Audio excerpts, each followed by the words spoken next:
Assalamualaikum warahmatullahi wabarakatuh. Bismillah, alhamdulillah alladzi ja'alana min ummati sayyidil anbiya wal mursalin sayyidina wa maulana Muhammadin al-fatihi li jami'il alamin. Assalatu wassalamu ala sayyidina Muhammadin wa ala alihi wa sahbihi ajma'in. Ashhadu an la ilaha illallah wahdahu la syarika lahu wa ashhadu anna Muhammadan abduhu wa rasuluh. Rabbi israh li sadri wa yassir li amri wahlul 'uqdatam min lisani yafqahu qawli wa ufawwidu amri ila Allah innallaha basyirun bil ibad. Amma ba'du. Sadatinal kiram yang kami hormati, para alim, para ulama, para kiai, para asyatid, lebih-lebih para pemirsa rahimakumullah. Puji syukur kehadirat Allah Subhanahu wa taala. Kita masih ditakdirkan oleh Allah Subhanahu wa taala dalam keadaan sehat wal afiat, sehingga kita bisa melaksanakan puasa Ramadan dengan penuh hikmah, dengan penuh barokah, sehingga mudah-mudahan kita semua mendapatkan pahala yang setimpal dari Allah Subhanahu wa taala. Sholawat serta salam marilah kita haturkan kepada junjungan kita Nabi Agung Muhammad sallallahu alaihi wasallam. Pemirsa yang dirahmati Allah Subhanahu wa taala, pada zaman Al-Imam Hasan Al-Basri ada salah satu penduduk kota Basrah.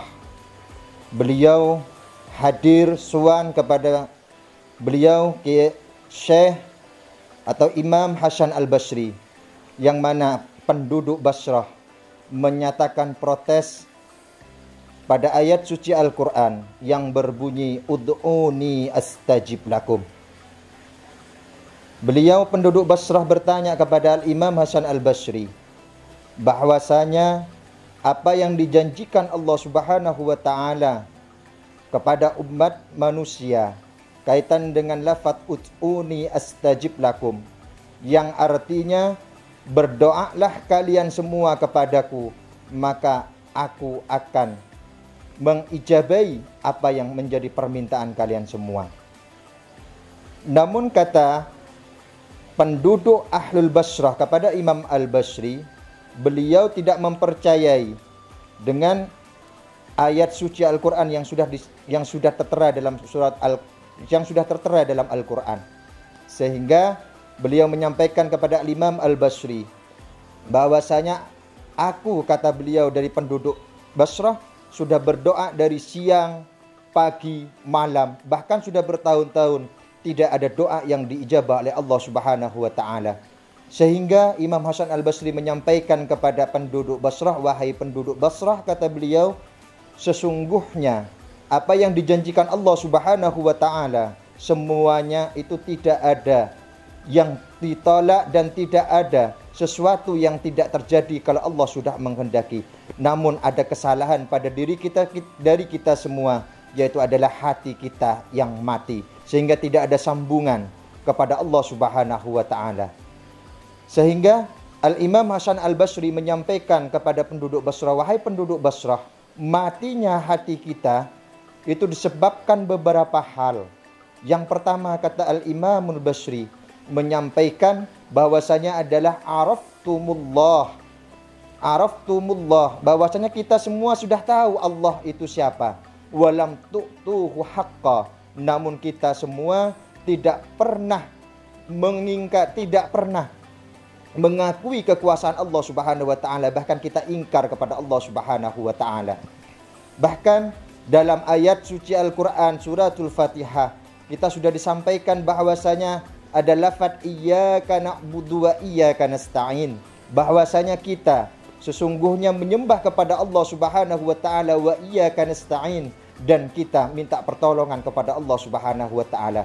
Kalau kita berkaca kepada suratul Fatihah ini, semestinya kita harus menyembah dulu iyyaka na'budun wa iyyaka nasta'in. Namun pada zaman saat ini sudah banyak yang terbalik, bahkan lafadznya menjadi iyyaka nasta'in wa iyyaka na'budun.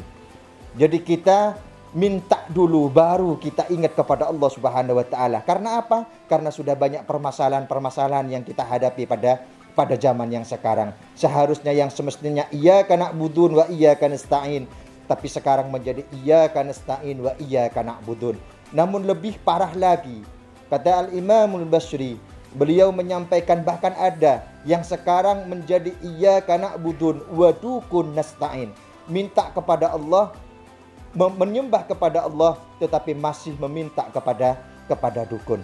Inilah menjadi penyebab matinya hati kita, sehingga sambungan kita kepada Allah Subhanahu wa taala terputus dan menyebabkan doa-doa kita menjadi tertolak. Pemirsa rahimakumullah. Yang kedua kata Imamul Basri, penyebab matinya hati kita yaitu adalah qara'tumul Qur'an. Kita sering membaca Al-Qur'an, walam ta'malu bih, namun kita tidak pernah mengamalkan isi kandungan dalam Al-Qur'an itu sendiri. Pada zaman yang sekarang ini sudah banyak daripada pemuda ataupun pemudi, bahkan anak-anak kita yang sudah diajarin untuk bisa melaksanakan tahfidzul Qur'an. Namun yang harus kita perhatikan sebagai orang tua yaitu adalah tatkala anak kita sudah bisa mengaji, sudah bisa menjadi tahfidzul Quran, maka seyogyanya kita harus memperingatkan anak-anak kita semua agar anak-anak kita semua bisa mengamalkan isi dari kandungan Al-Quran itu sendiri. Kalau tidak, maka hati kita akan menjadi hati yang mati dan putusnya sambungan atas pandangan rahmat Allah kepada kita semua. Yang ketiga, pemirsa rahimakumullah, bahwasanya kata Imam Hasan Al-Basri, matinya hati kita yaitu adalah akaltum bi ni'mati rabbikum.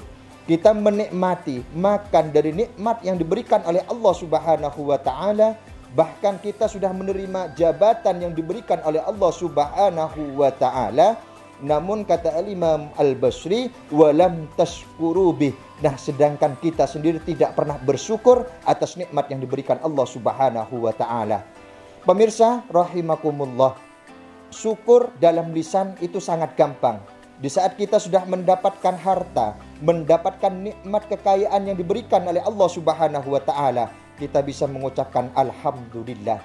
Namun syukur yang dimaksud oleh Allah Subhanahu wa taala bukan cuma syukur lewat lisan, tapi nikmat yang dilakukan dengan amal perbuatan kita. Makanya pemirsa yang dirahmati Allah Subhanahu wa taala, bukan cuma syukur alhamdulillah yang diharapkan oleh Allah Subhanahu wa taala, tapi syukur atas nikmat yang diberikan Allah Subhanahu wa taala itu melalui perbuatan kita. Sebagai contoh yaitu adalah harta yang diberikan Allah Subhanahu wa taala kepada kita semua. Harta yang diberikan kepada kita semua itu semata-mata bukan milik kita. Seperti yang disampaikan dalam hadis qudsi, Allah Subhanahu wa taala menyampaikan al-malu mali, bahwasanya harta itu adalah milikku kata Allah Subhanahu wa taala. Al-awwal awliya, dan sedangkan orang-orang kaya yaitu adalah bukalai, adalah wakilku kata Allah Subhanahu wa taala. Wal fuqara yubali. Nah, sedangkan orang-orang miskin itu adalah orang-orang yang harus disantuni. Dari mana? Daripada harta binal awliya, dari harta yang dititipkan oleh Allah Subhanahu wa taala kepada wakilnya. Siapa? Yaitu adalah awliya, para orang-orang yang sugih. Makanya pemirsa yang dirahmati Allah Subhanahu wa taala, momentum Ramadan yang sangat baik ini, dalam secara pribadi mengajak kepada pemirsa sekalian, ayo kita berbagi kepada orang-orang yang membutuhkan. Agar apa? Agar kita menjadi benar-benar orang yang disebut oleh Allah Subhanahu wa taala bukalai, menjadi wakil dari Allah Subhanahu wa taala. Agar apa? Agar hati kita tidak menjadi mati dan tidak bisa terputus sambungan kepada Allah Subhanahu wa taala. Yang terakhir yang disampaikan Al-Imam Al-Basri, bahwasanya matinya hati kita yaitu adalah kultum, bahwasanya kita sering menyatakan bahwasanya annal mauta haqqa, bahwasanya sesungguhnya kematian itu adalah hak.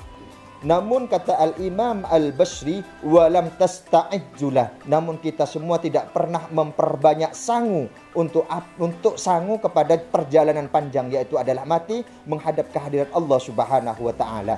Sehingga kejadian-kejadian seperti inilah yang membuat mata hati kita mati dan tidak bisa tersambung doa kita dan tidak dikabulkan oleh Allah Subhanahu wa taala. Mudah-mudahan momentum Ramadan ini mengingatkan kita semua agar kita dijauhkan dari sifat-sifat 4 yang disampaikan oleh Al-Imam Hasan Al-Basri ini, agar kita selalu tersambung ke hadirat Allah Subhanahu wa taala, doa-doa kita dikabulkan oleh Allah Subhanahu wa taala. Makanya secara pribadi, ayo para pemirsa yang saya hormati, dalam mengajak untuk bisa memperbanyak istighfar di bulan Ramadan yang penuh berkah ini. Karena apa? Karena janjinya Allah Subhanahu wa taala, man dalladzi yastaghfiruna fanaghfiru lahu.